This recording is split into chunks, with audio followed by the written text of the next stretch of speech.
आए दिन जनता को और यहाँ सम्मानित जनप्रतिनिधियों को अखबारों से, न्यूज से पता चलता रहता है कि बेसिक शिक्षा के इतने स्कूल हैं जिनको सरकार बंद करने के लिए सोच रही है। इतने आए दिन बच्चे हैं जो स्कूलों से कम होते चले जा रहे हैं और आए दिन ऐसी स्थितियां उत्पन्न हो रही हैं कि कई सारे ऐसे स्कूल हैं जो सिर्फ और सिर्फ शिक्षा मित्र चला रहे हैं, वहां पे टीचर्स भी नहीं रहे हैं। और शिक्षकों की उपलब्धता को लेकर के भी उन्होंने प्रश्न किया था। मैं बताना चाहता हूं कि हमारे पास पर्याप्त शिक्षक हैं, लेकिन कुछ विद्यालय ऐसे अवश्य हो सकते हैं जहां पे छात्र ज्यादा हैं, शिक्षक कम है, क्योंकि छात्र और शिक्षक का जो अनुपात है वो तो बराबर है, लेकिन रेशियो जितने विद्यालयों में शिक्षक होने चाहिए वो शिक्षक के समायोजन की प्रक्रिया हम सब लोगों ने सरकार के द्वारा प्रारंभ की गई थी, लेकिन शिक्षक के समायोजन की प्रक्रिया को प्रारंभ होते ही उसको माननीय न्यायालय के समक्ष रख दिया गया और वो प्रक्रिया अभी रुकी हुई है। जैसे ही वो प्रक्रिया पूर्ण हो जाएगी, ऐसा उत्तर प्रदेश में कोई भी विद्यालय नहीं होगा जहां पे छात्रों का और शिक्षकों का उस विद्यालय में जो अनुपात है वो पूर्ण न हो। धन्यवाद। तो दोस्तों, ये थे हमारे उत्तर प्रदेश के शिक्षा मंत्री, जिनका बयान अभी आपने सुना है। आपने देख लिया होगा कि इनके बयान से लग रहा है कि बिल्कुल भी उत्तर प्रदेश में वैकेंसी नहीं आने वाली है, पीआरटी और जूनियर वाली जो है। यदि अभी आप जूनियर और पीआरटी की तैयारी कर रहे हैं उत्तर प्रदेश की, तो पूरी तरह से उम्मीद छोड़ दीजिए। यहाँ पर आपका कुछ नहीं होने वाला है। हर साल की यही बात है, हर 6 महीने में कहीं ना कहीं यही न्यूज़ सुनने के लिए मिलती है कि अनुपात समानुपात बराबर है, यानी कि इनका बिल्कुल भी इरादा नहीं है किसी भी तरह से वैकेंसी निकालने का। तो अब हमें क्या करना चाहिए, किस तरफ हमें चलना चाहिए, किन बातों का ध्यान रखना है, या हम किस एग्ज़ाम की तैयारी करने वाले हैं, इन बातों को हम यहाँ पर समझते हैं। तो दोस्तों, सबसे पहले जो आपके सामने एग्ज़ाम है वो दोस्तों है केवीएस का, यानी केवीएस की जो दोस्तों वैकेंसी है ऑलमोस्ट बिल्कुल करीब आ चुकी है। कभी भी इसी का नोटिफिकेशन आपको मिल सकता है।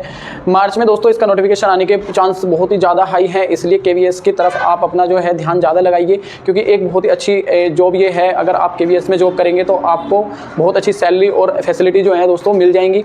तो इसलिए केवीएस पर आप अच्छे से ध्यान दे सकते हैं। और दोस्तों उसके बाद जो है यहाँ पर आप देखेंगे ईएमआरएस जो है दोस्तों, इसका फर्स्ट फेज कंप्लीट हो चुका है और इसका सेकंड फेज आने वाला है। तो इसलिए इसमें हालांकि थोड़ा टाइम लग सकता है, लेकिन फिर भी आप ईएमआरएस की तैयारी भी अगर करना चाहें तो कर सकते हैं। केवीएस और ईएमआरएस में दोस्तों काफ़ी चीज़ें जो हैं सिमिलर हैं, तो इसलिए दोनों की तैयारी आपके साथ साथ हो जाएगी। अब यहाँ पर आप देखेंगे टीआरई 4.0, टीआरई 3.0 की जो दोस्तों अब इस टाइम जो है ज्वाइनिंग चल रही है इस टाइम, तो इसलिए इसका भी बहुत जल्दी नोटिफिकेशन आपको देखने के लिए मिल सकता है। दोस्तों नोटिफिकेशन के पहले ही आपको अपनी तैयारी को आगे लेकर जाने होता है। यदि आप सोचते हैं कि नोटिफिकेशन के बाद अपनी तैयारी को स्टार्ट करेंगे तो ऐसा पॉसिबल नहीं है। आज के टाइम में तैयारी पहले ही करनी होती है, उसके नोटिफिकेशन से पहले आपकी तैयारी पूरी होनी चाहिए, उसके बाद आप रिवीजन पर ही ध्यान दें तो ज़्यादा बेटर है, क्योंकि ज़्यादा टाइम नहीं मिलेगा।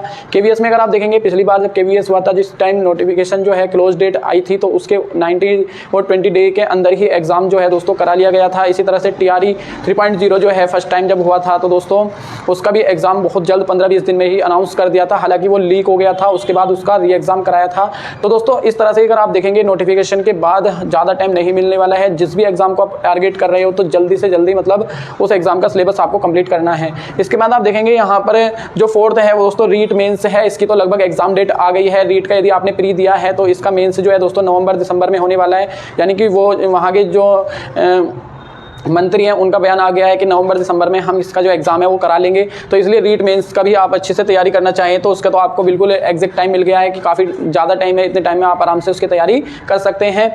इसके बाद आप देखेंगे DSSB के फॉर्म ऑलरेडी भर चुके हैं, TGT PGT के, और यहाँ पर आप देखेंगे कि इसकी जो PRT की वैकेंसी है दोस्तों वो भी पेंडिंग में है, उसका भी नोटिफिकेशन आपको कभी भी देखने के लिए मिल सकता है। तो दोस्तों आपको सिर्फ इसी पर ही फोकस नहीं करना है कि हमें यूपी में ही जॉब करनी है या दोस्तों यूपी से बाहर नहीं जॉब करनी है। यदि आपको जॉब करनी है तो यूपी के अंदर भी अगर आप करेंगे तो 100 किलोमीटर 200 किलोमीटर दूरी पर आपको अगर मान लो ज्वाइनिंग मिलती है तो भी आपको घर से तो दूर ही रहना पड़ेगा। इसलिए बेस्ट ये है कि आप अदर स्टेट में भी ट्राई करें या फिर सेंट्रल में ज़रूर ट्राई करें, क्योंकि जो प्रोफाइल जो होती है बहुत अच्छी होती है सेंट्रल के लिए। EMRS KVS इस तरह से NVS की भी अगर वैकेंसी देखने की मिलती है तो NVS में भी ट्राई कर सकते हैं। दोस्तों जल्दी से जल्द मैं आपके सामने जो KVS का सिलेबस है और पिछले साल की जो कट ऑफ रही थी उसको भी डिस्कस करने वाला हूं, और जितनी भी टीचिंग एग्जाम से रिलेटेड इन्फॉर्मेशन है वो इस चैनल पर आपको लगातार मिलती रहेंगी। इसलिए चैनल को सब्सक्राइब जरूर करें, वीडियो को लाइक और कमेंट जरूर कीजिएगा। यदि आप किसी पर्टिकुलर टॉपिक पर वीडियो चाहते हैं कि किस तरह से एग्जाम की तैयारी करें तो दोस्तों कमेंट कर सकते हैं, मैं उस पर भी वीडियो बनाकर आपको मतलब चीज़ें बता दूँगा।